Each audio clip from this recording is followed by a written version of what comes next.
but soft. What light through yonder window breaks?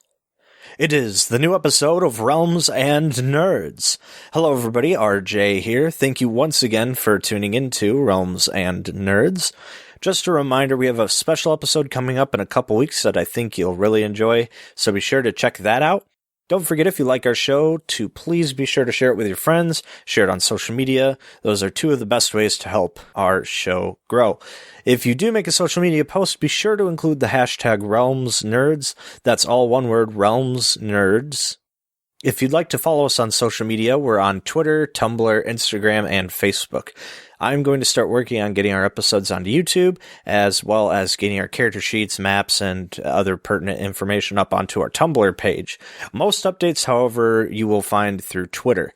If your podcast service includes it, please leave us a rating and a review if you'd like. It would really help our show out. Thank you once again to our friend Kyle for composing the show's introductory theme, and once again, thank you so much for listening. We really appreciate it. And now we invite you to return with us to the realm of the Return of Ornon. Previously on Realms and Nerds, the Return of Ornon. Joan Redsun travels around, taking down criminals, oppressors, enslavers, outlaws, and the like. Rhomash made it his life's purpose to combat the undead and support life wherever he can. One of the smiths offers to outfit all of you with an armor piece of your choosing. All of the armor bears the crest of the Golden Guard. Seebo actually is wondering if he could get one of those nifty cloaks. They fashion you a short cloak. I'll take a hide piece of armor. Oxel returns with some pretty terrible news. Timber's crest has fire all around it. The body of a half-elf woman was hauled right near the gates and carefully and meticulously disemboweled. Seebo has gone to investigate while they await for his return.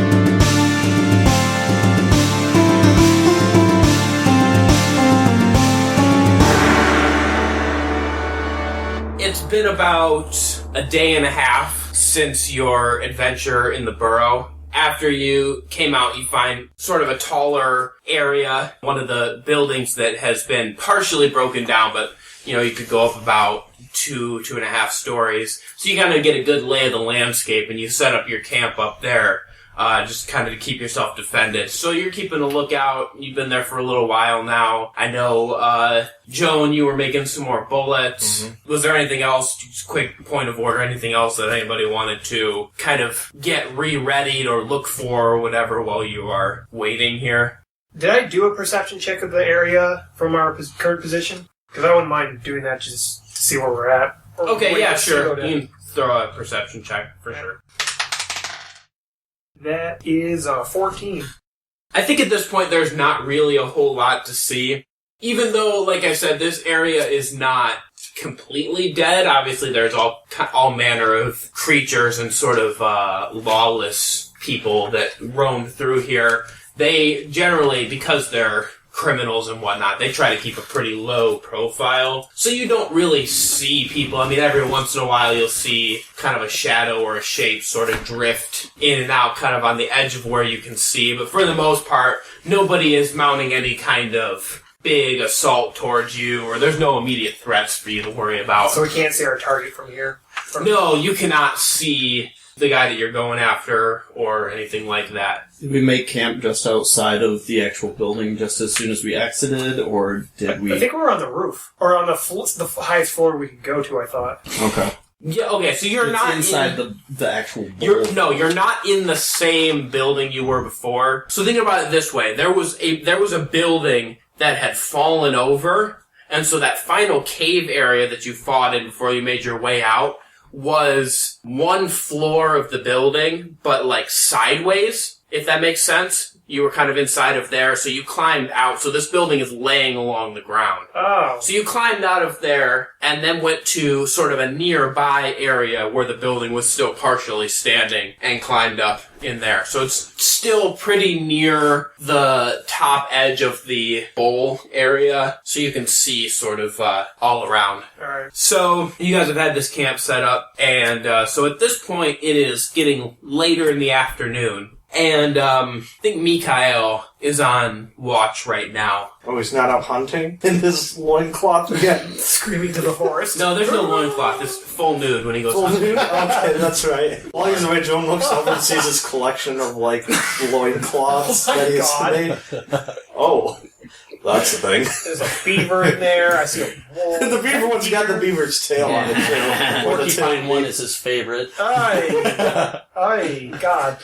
Don't touch my no-no square. Is that one made of dragon scales? I don't like the looks of that. That one's a full mantle, though. That's good. Okay, That one okay. almost looks human. Continuing with... Okay, Mikhail He is didn't on... put the lotion on his Is skin. on... So we got those. We got... I don't really know how I feel about retconning in that Mikhail has hunted basically every race that lives in this world. I don't know how I feel Man about is that. the greatest game. So, Trophies. His trophy on yeah, these. where are you keeping all of these loincloths? He has a trophy room back at the temple. What about the ones you... What about the ones you have, you know? You just carry them in your bag? There's gonna be a real awkward hot coffee type scene at some point with the porcupine loincloth. I just see that coming. So it is later in the afternoon, kind of early evening. The sun is low in the sky. Darkness is beginning to fall. Mikhail picks out a figure moving quickly towards the group off in the distance. As it gets within 60 feet, I cast Divine Sense. Yeah, it's Seebo. Alright. Are you gonna alert the group, or are you just letting him walk on in? I'm gonna do stand up and approach him. Okay. You hurry up to Seebo, and he is looking a little bit worse for the wear. He is, A little bit scorched, a little bit cut, a little bit beaten. yeah, he's got like a little cut sort of on his forehead, and definitely looks kind of dirty. I think maybe he's got like a nice bruise going kind of around. What did I tell you the about black going eye? brothels? And so anyways, you kind of greet Seebo, and he's sort of tight-lipped about what has been happening, but you bring him quickly up to the campsite and get everybody kind of in there and sit down. And so Seebo begins to tell you about what he found. Did you get in a fight with a coyote? Give the lad a little bit of drink, and let's each pitch him a 10 gold piece just for his story. We can afford it, fellas. I sure hope we can. Wink. Okay, so 30 gold pieces. take 30 gold pieces, I guess. And we're all Yeah, giving up 10. I'll toss him a gold piece. 8 gold. I toss him 10. Alright, so everybody gives him 10 gold pieces just because you guys are nice, I guess. Just because Oh yeah, This is uncharacteristic. my character is supposed to be fairly we're all nice, supposed actually. to be good characters.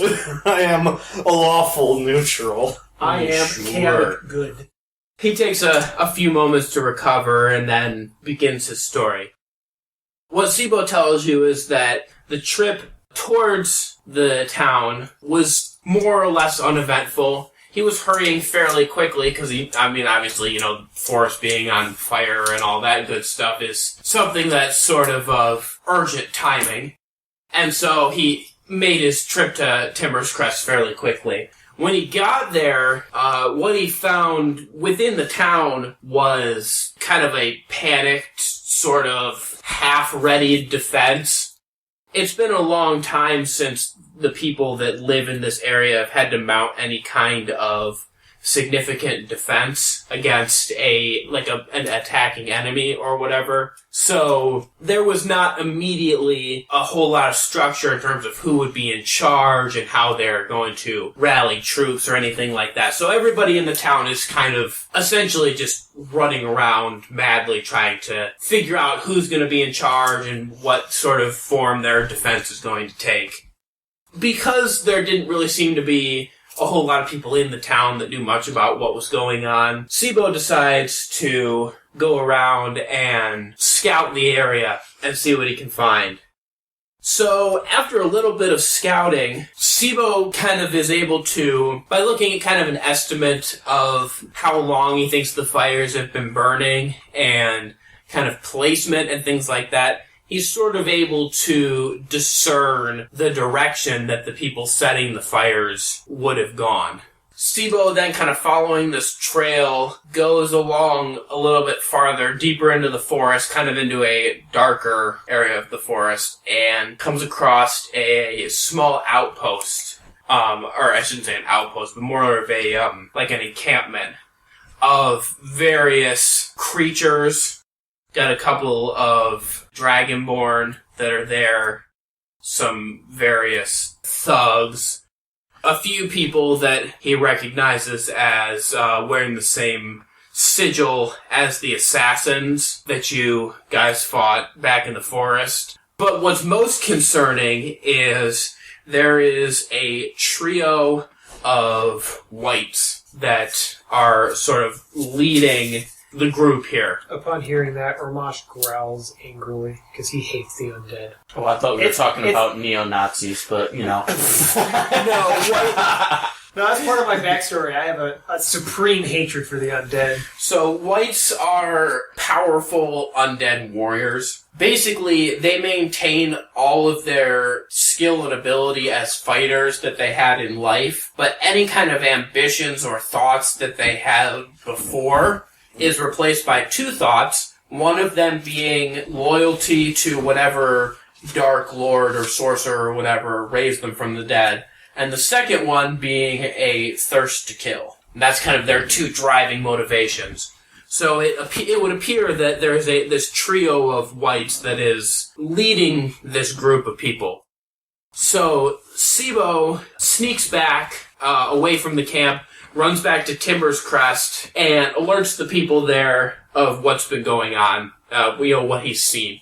So after a little bit of discussion, the townsfolk of Timber's Crest decide that they should go and confront this group head on before they cause further mayhem to the town. So a coalition is formed. They get together some townsfolk, so a couple of mercenaries that are there, just a general assortment of people that are in the town.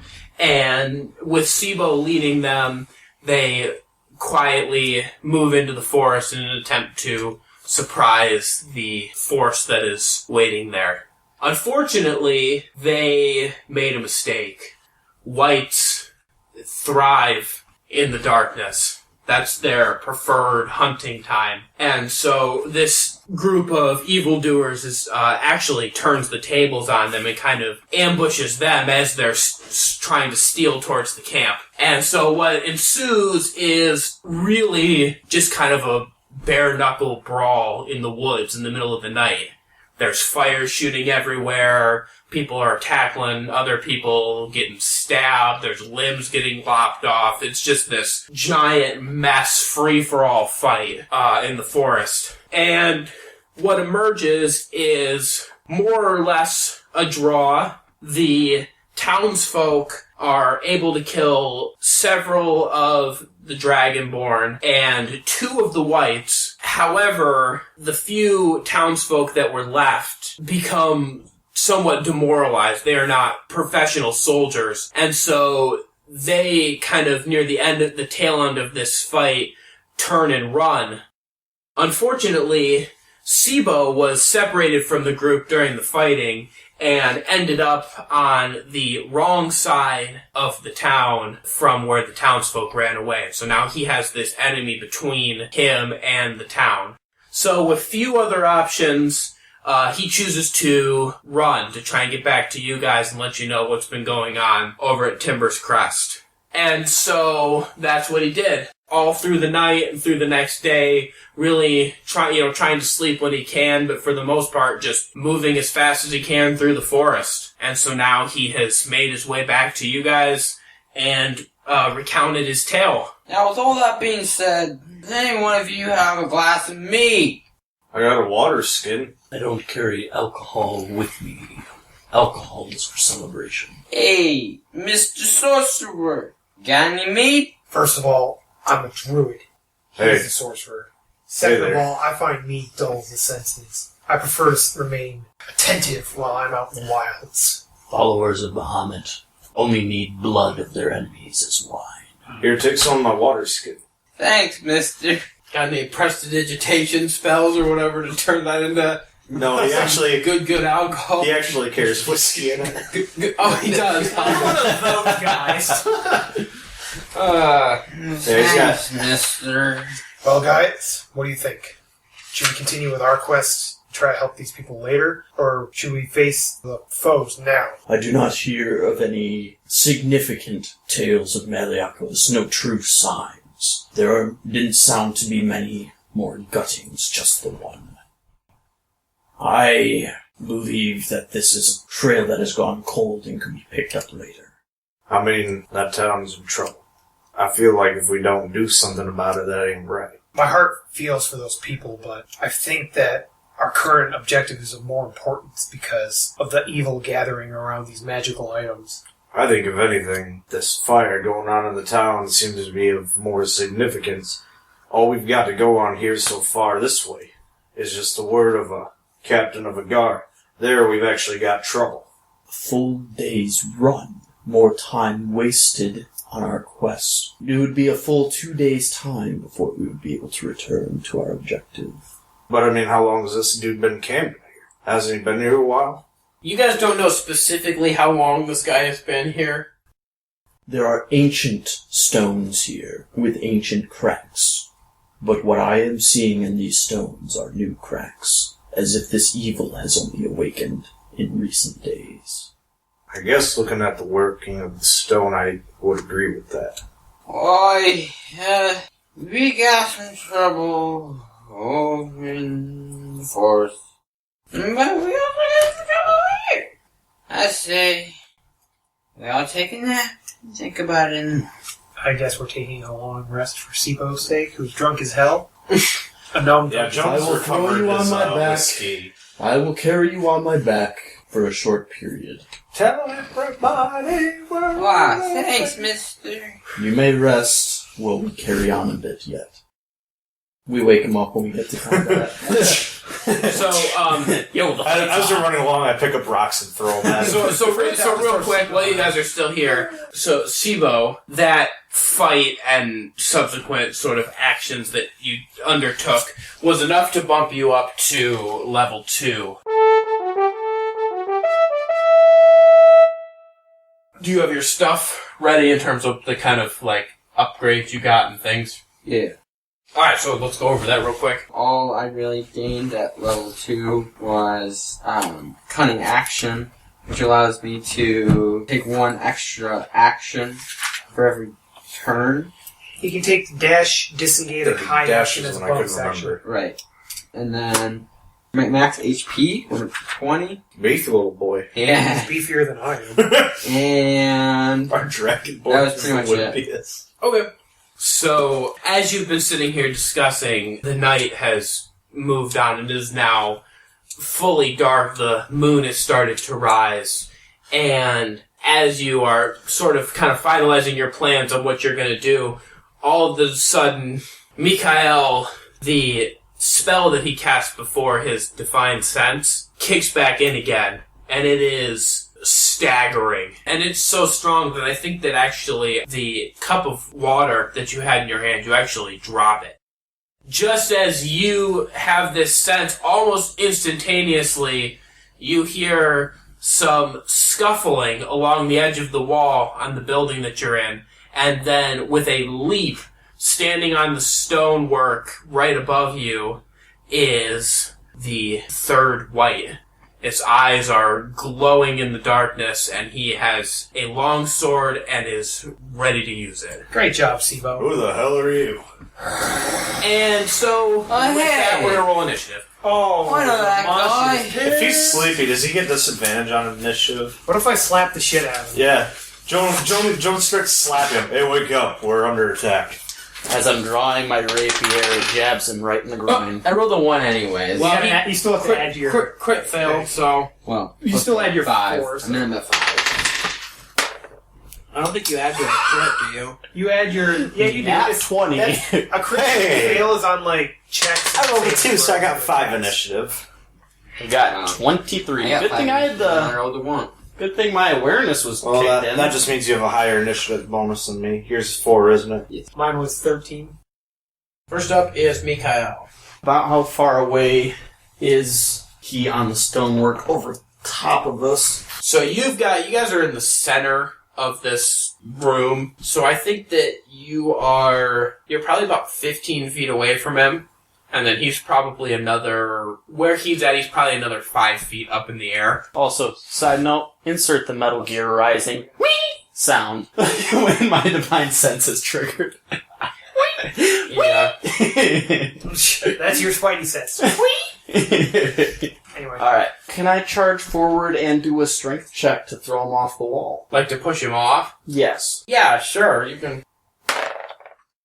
Okay, so that would be an 11. Yeah, that is not gonna do it. You come over and try to push him off the wall, and are unable to do so.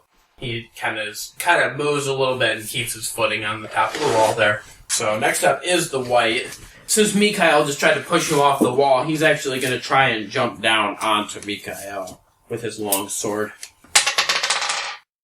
Alright, yeah, that's a 9 versus AC.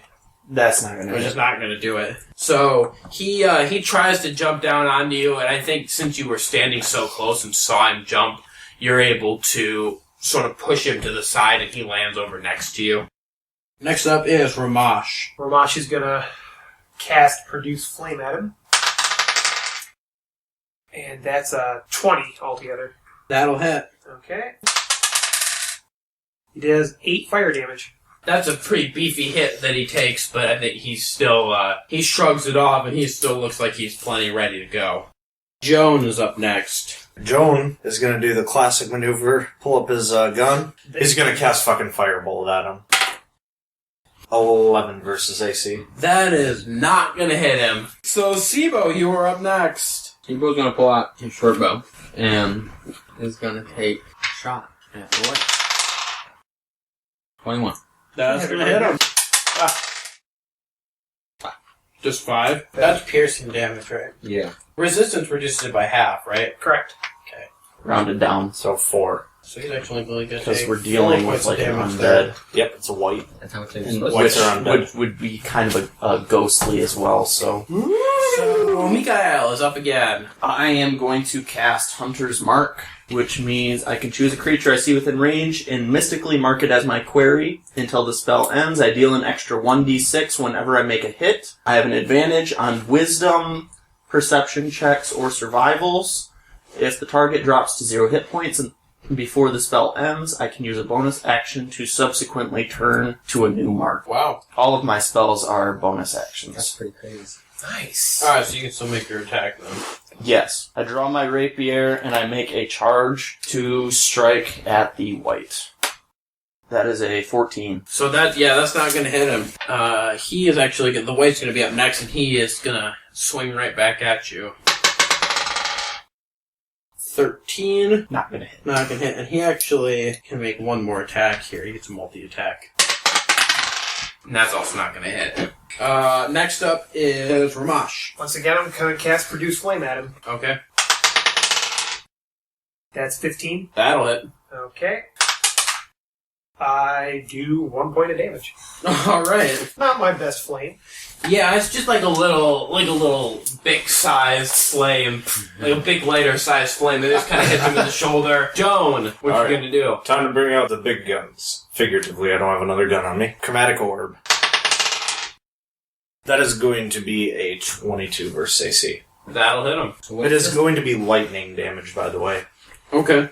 Orb? Chromatic orb. Chromatic orb. You hurl a 4-inch diameter sphere of energy at a creature that you can see within range. You choose acid, cold, fire, lightning, poison, or thunder for the type of orb you create, and then make a ranged spell attack against the target. If the attack hits, the creature takes 3d8 damage of the type you choose. Nice. 5, 11, 12 damage.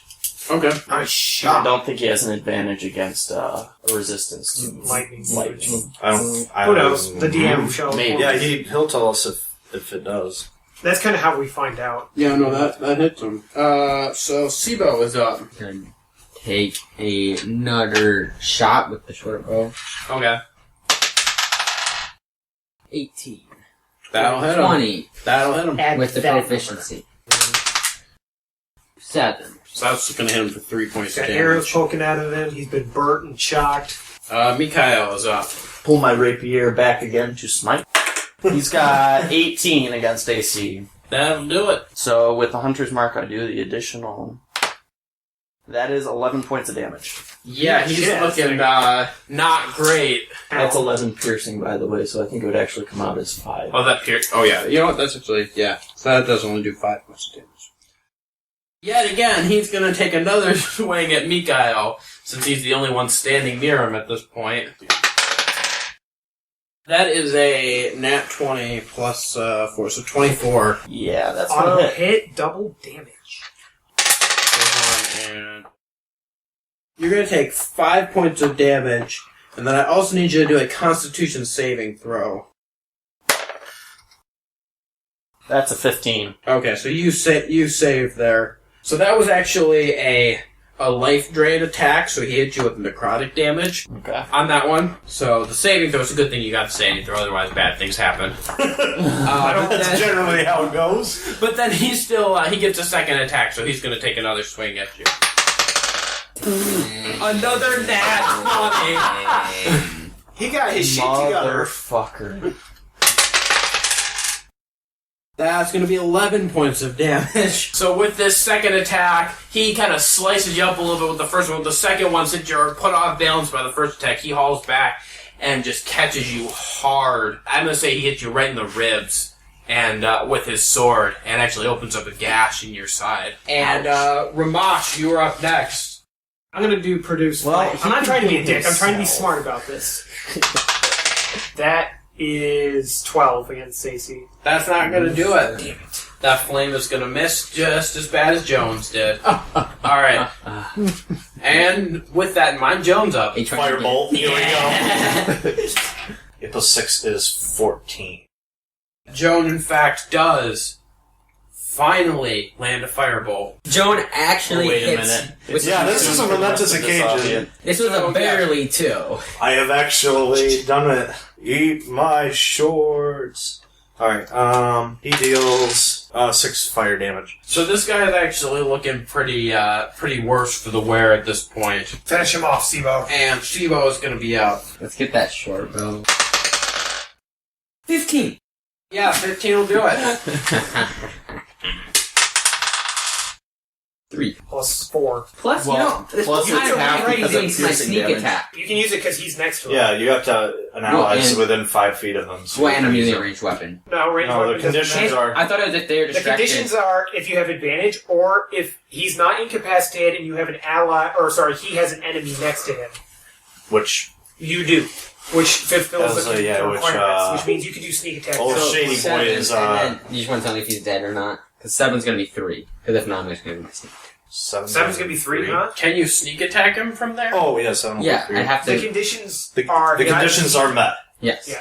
I would But have doesn't to. he I have- have to roll the hit. But he's using a bow, isn't he? Yes. Range So- weapons... Does he have doesn't any matter. other weapons? So wouldn't reloading the bow be Okay, One so- bonus action? be like Do you a- have any... There's melee? not a I'll throw sneak one of my attack? daggers at him. Why throw a dagger at him? Do Okay, you have I need do to it tell from you a people distance? this now. The attack you're Oh, making is the yeah. sneak attack. Once per turn, you can deal an extra 1d6 damage to one creature you hit Yeah, it's not... with an attack. It's automatically... If you have advantage on the attack roll, the attack must use a finesse or ranged weapon, fulfills that requirement.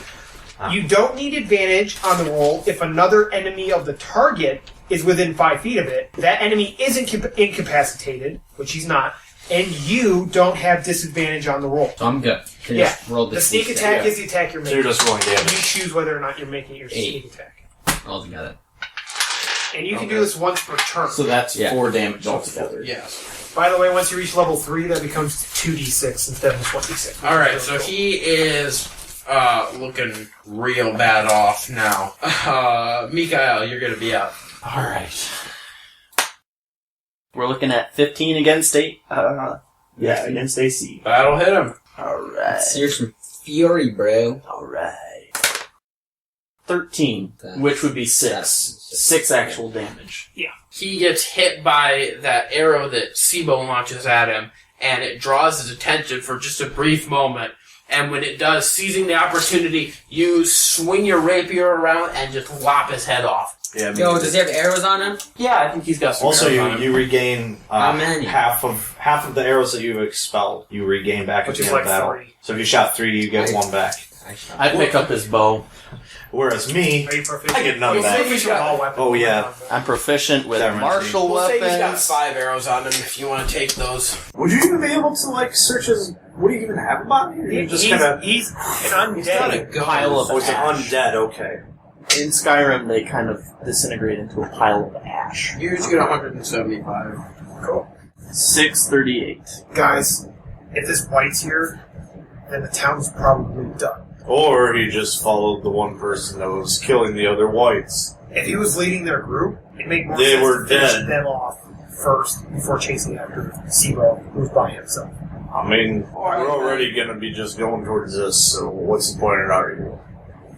Well, you gotta realize I killed this mate's mates right here, mate. But they... I am not one to often disagree, but seeing as I, the paladin and warrior cultist in the group, am bleeding internally and out of my armor, I doubt that you alone took down 2 of these single-handedly. Do not boast idly, Seebo. You had a whole town to there, Seebo. Don't embellish your story. Okay, yeah. Were you guys well, I had much some enough help. to kill All the right. beast to forget to Fine. ask about that? Okay, so we're going to take, I guess, a short rest. Why So we're not going to wait for Sleepberg? morning, we're just going to take a Why short not rest and then long continue rest? into the night. So you want to take a long rest? I would like to read. regain a spell slot, if that's I it. Then let's take a long rest. The only reason I'd be down for a long rest is to get my spell slot back. So not a huge deal. Alright, let's do it. So a long rest it is. Cool. Everyone gain your stuff. I think we sleep at least until a little past early morning. Hey, Rhomash. A long rest is Rhomash. what, 10 hours? Rhomash. I did it. I got firebolt sword. Did you see that? And I'm so proud. Thanks. You hit it once. Thanks, have a good one. Alright, he's going to sleep now. Hey, John, I'm going to sleep. What do you need? can I get that water sack real quick? Sure. I pull out my gun and point it at him, then put it away and go back to sleep. It's alright, just get it when you fall asleep. Rhomash is going to remain attentive throughout the night. He does have the highest passive perception. Oddly enough, I don't go hunting this time. Instead, I sleep. You were pretty bravely in. Yeah, we're kind of fucked up there, but I think In the morning, though, I am busy cleaning my armor. Jonah's first up, by the way, in the morning. Oh, is he? uh-huh. Well, I guess, did Mikael ever go to sleep, or... Oh yeah, he said he definitely Slept did. for a while. Drifted into a trance-like sleep, almost like a coma. I was Within hearing a few it. hours. Just kind of meditating. So do I. Well, because I was so severely wounded, That I still didn't doesn't. actually go to sleep. Elves don't have to go to sleep, but they do. Yeah. I'm I a scavenger. suppose you wake up first because you weren't injured at all. Yeah, that'd do it. I'm a scavenge for bullets. That's not gonna do it. I rolled a 7. Yeah, Alright. you're not going to be able to find any... Ain't nobody got time for I that. see wild magic coming up in our future. I hope he turns into a sheep. I would laugh. I'd laugh so hard. Alright, so, Come here, John, I'll talk to you. You look kind of tasty there. Yeah. that would be great, because Seebo would be the only one that would be able to talk to Joan. John says that he thinks we should go this Oh way. my god, I would have to just bleed and Well, he who would have to follow- come from But last who back. follows Fuck, sheep, that's right? good. Fuck, I wish that would happen. Oh, Meh. Alright, well, I think you guys recover sufficiently from your night's activities. Perfectly fine. Rhomash completely blames Seebo. Those of you that took no damage were pretty fine. That was really... Joan's up and feeling fine. No, I mean, I was pretty Refreshed tired. even. And drunk, so... I think that you guys, you wake up having recovered and sort of break camp, and so now you guys are heading northward again towards the center of this city. So as you kind of head along, there is the remains of a sort of main road that would have led northward here. And I think that that's probably the most passable way to get through this area, so that's kind of the way you're going. And you've been moving along for several hours now, definitely kind of past midday at this point, when you come across a man. He's kind of lounging, laying against a piece of stonework that's kind of fallen over. He's got his legs crossed, he's got his hands up behind his head, and he's just kind of relaxing, sitting there, sort of not doing much of anything as far as you can tell. And he says, well, howdy. Howdy. What are y'all doing in these parts? Not much. One might ask you the same thing. We are surrounded by evil and villainous creatures. How is it you make your living in this landscape? Oh, don't listen to all that. or foe? Hey, don't listen to all that rubbish. What do you steal? Oh, I'm a purveyor of golden artifacts, you could say. Maybe not all completely legally attained, as the lawmen of these parts would say, but I can make you a good deal on some idols, some golden candlesticks, nice jewelry for the ladies back home, whatever you need. What kind of law are you referring to? Talking about the fist?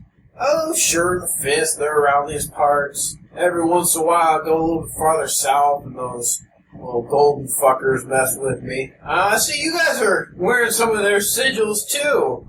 And he turns to Seebo and he goes, you all been looting down in Beacon or what? You might say that. That's a far-fetched statement. They acquired it at an offer of alliance. Way to throw us under the bus there. Offer of alliance, hey? Well, Merely a means to an end. I do not intend to stay in alliance with them forever. okay, I'm used to an end, alright. Well, there's a lot of gold going around there in Beacon. A lot of gold. I wonder, you guys got any gold to share with a weary traveler like myself? Draw my sword and point it at him. I cast produce. Same action. The only gold I share is with my fellow warriors in combat. Well, alright. And with that, he actually kind of pulls his hands out from behind his head and he kind of motions to calm you down. He goes, alright, no need to get testy, I just, y'all look like you're some pretty wealthy, well-off individuals, and I'm gonna be needing that gold.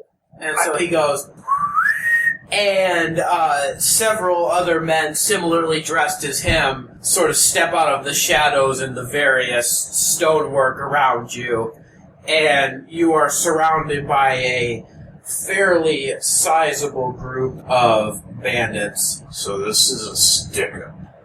I'd like to cast Shield of Faith at this point. To Joan, he turns, and keep in mind, he's still sitting on the ground here, sort of in front of you.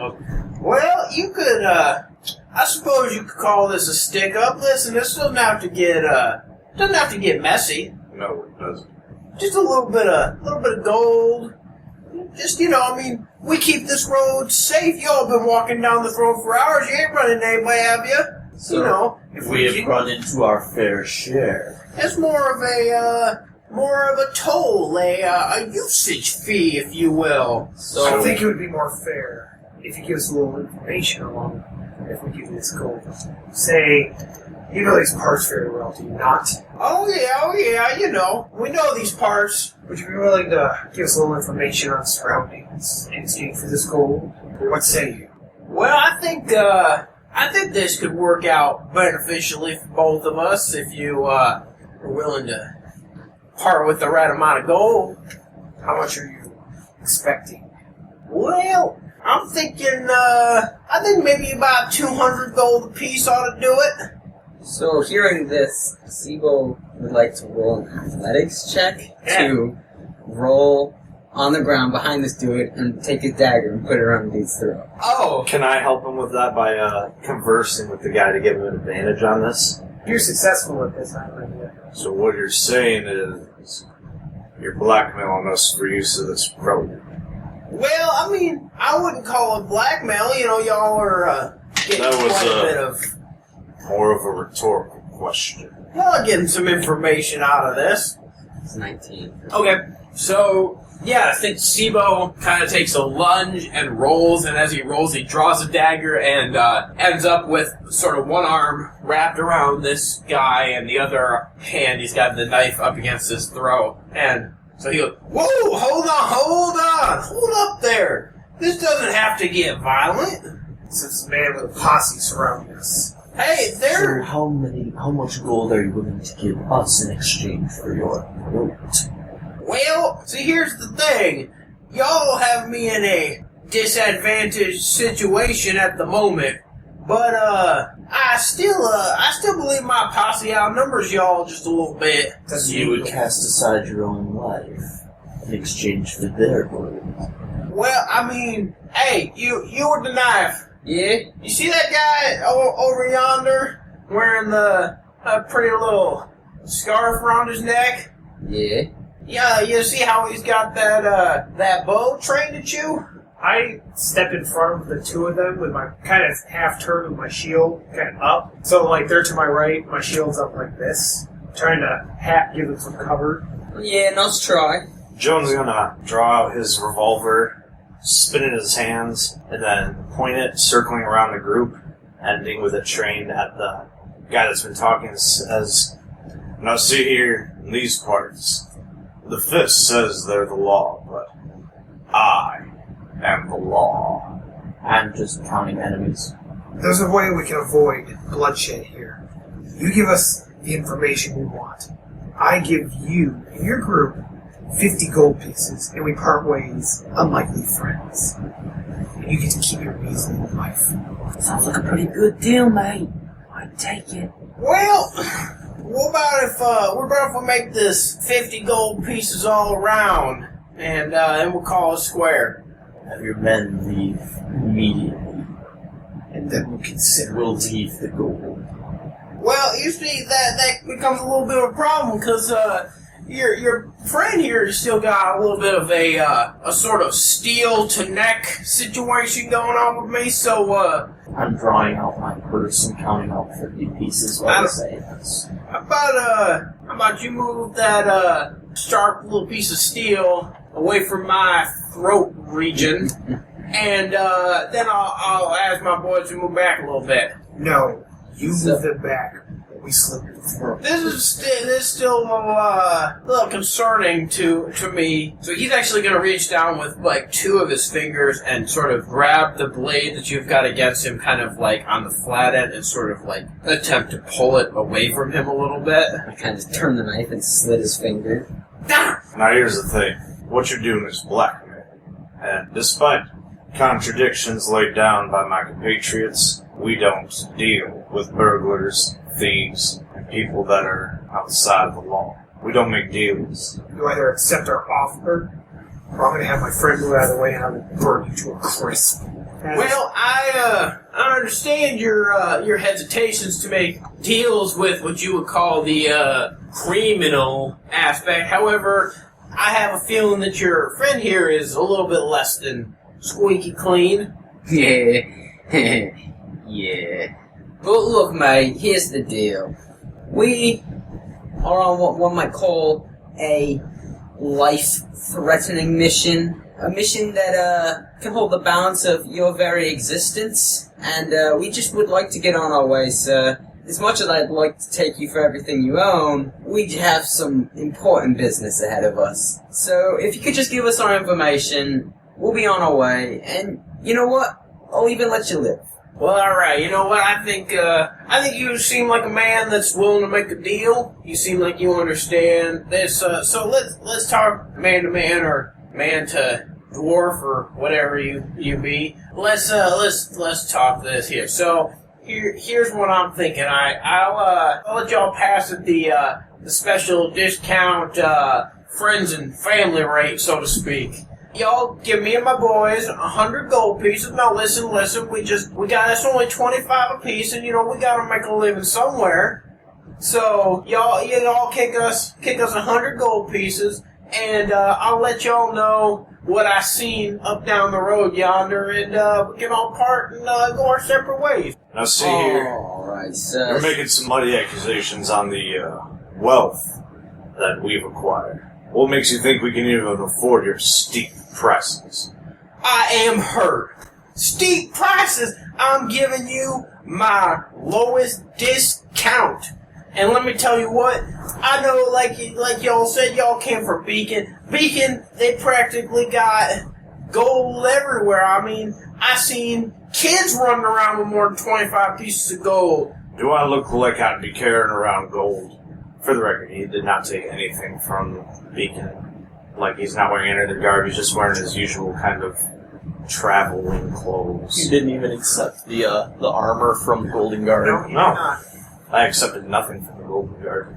But he kind of looks at you and looks you over a little bit, and he goes, "Well, I reckon you're probably not one to be too concerned with wealth. I mean, the less than desirable fashion choices would point to that. But I can see very well that several of your friends are very well endowed in the purse area, if you know what I'm saying." Alright. If you're referring to this armor and the sigil, I told you it was a means to an end. I did not receive any gold or any promise of funds for this mission. And I do not hail from Beacon. I'm a druid and an outcast. I live in the wilds. My friends here have no materialistic needs. I walked out of Beacon with what I walked in. Alright, mate, here's the deal. I'll give you this. I will personally give you 30 gold pieces for your information, and then we can all be on our way. And to let us pass, I'll add in another 75 gold pieces. How does that sound? Ooh, well, Mr. No Need for the Materialistic suddenly has a pretty fat purse when it comes down to it. Since when is 75 pieces of gold fat? Those schmucks living in Beacon have palaces full of gold. I have a meager I mean, if you look in at what you comparison. deal with. I'm kind By the of way, burying he my whispered teeth right that to now him. at the front, at being kind of frustrated with this conversation. Well, Well, he's frustrated. that would suffice, I believe. I think that we can make that arrangement work out for us here. Now see, this arrangement ain't quite complete. As part of the deal, I'd like you and all your compatriots to clear this land.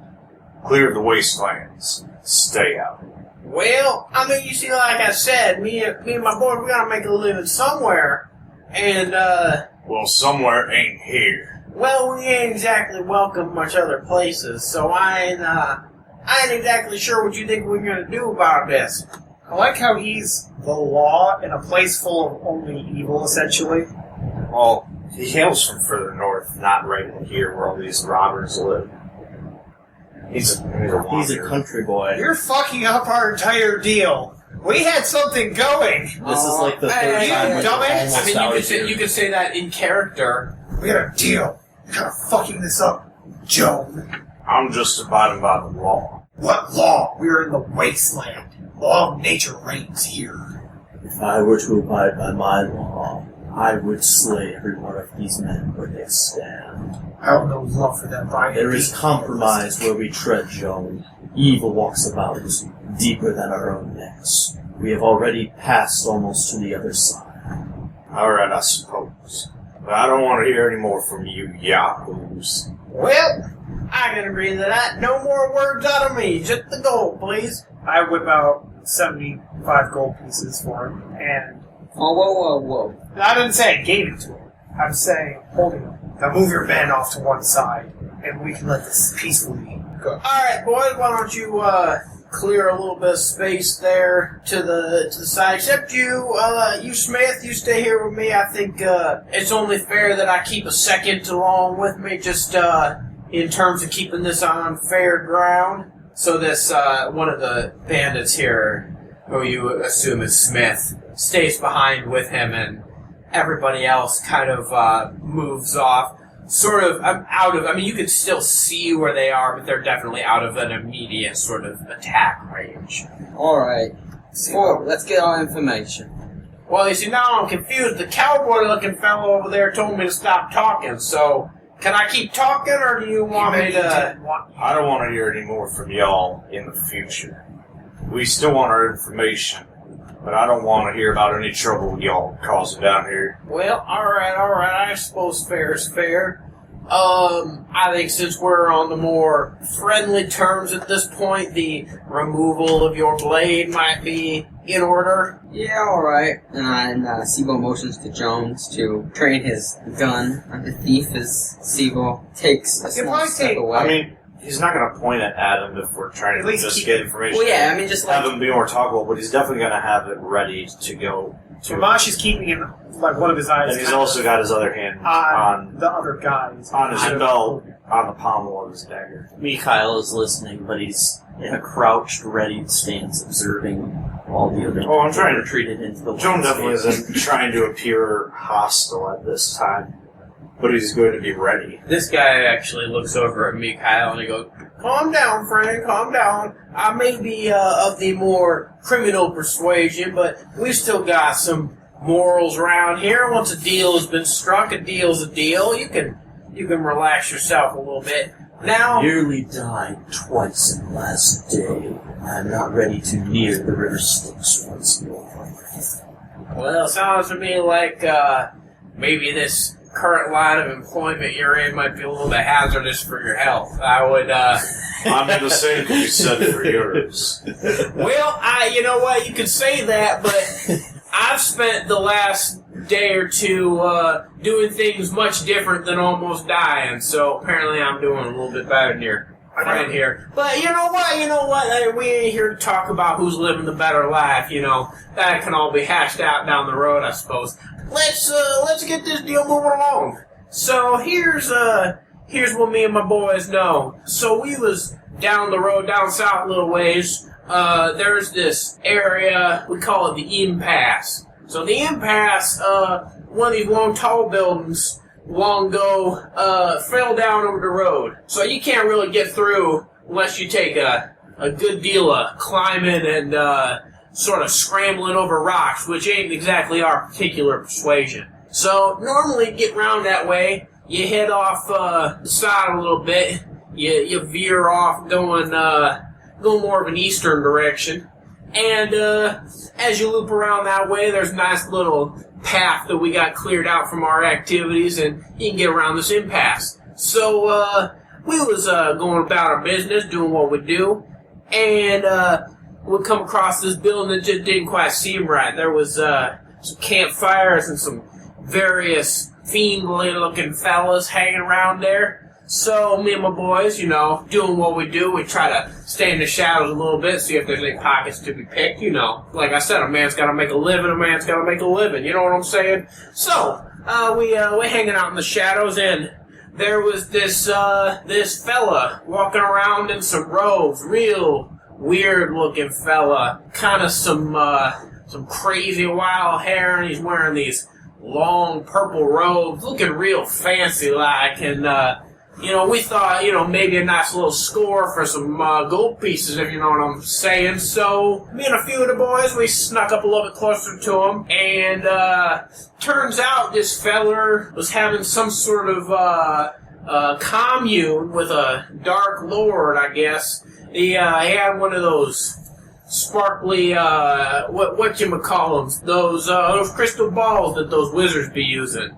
And so he was talking to somebody in there, staring real deep, and seemed like he was a little on edge. And so whatever he heard in there was enough to persuade him to stay put. So he posted up there. There's a little a building. Goes up about, I don't know, maybe 3-4 story. He posted up somewhere in there. So, me and the boys, we decide this boy seems a little too wrapped up in the dark magics for our taste. So we decided to pull back and come up from yonder this way. And, that's where we run into you fellas. And, like I said, me and my boys, we got to make a living. So we hold you up for the gold, and that's how we get to where we are now. But like I said before, anyways, I think that this boy here with the purpley robes, I think he might be that sorcerer that y'all be looking for. Does he wear a silver ring on his finger, perhaps?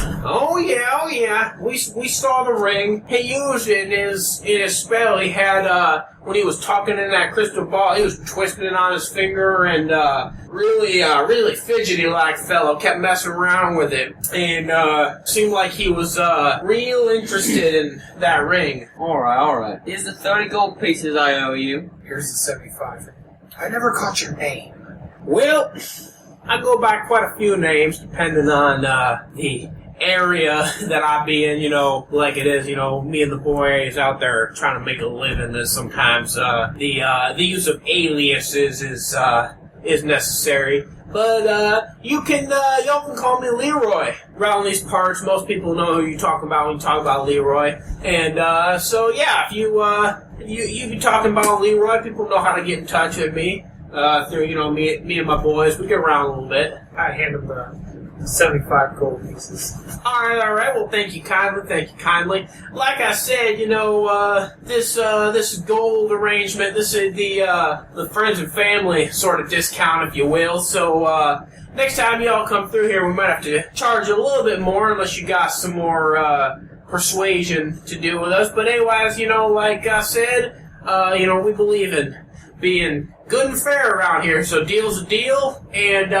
me and Smith, we're gonna go on over there with the boys, and we're gonna get out here. We're gonna wander on off and see if there's some money to be made somebody else, if you know what I mean. Far away from the forest that we just left. Not too long ago. Where you are currently? Yeah. So you had come a little ways, sort of away from the forest, because you climbed up the hill, kind of into the town. So then from there, you're about a little over a half day's march away from where that campsite was. So all total, figure it would take you probably close to a day to get out of the area where you are currently. If you were to go back to the forest. What if it was a fox? If it was a fox? Yeah. Yeah, so I think he could probably go a little bit quicker. Alright. I lean over to Seebo and I whisper, for an additional 10 gold in your pocket. I'm wondering, may you have Oxel carry a message for me? To the warriors I have posted force just left. Yeah? Alright, send 30 strong to eradicate these men. Got it.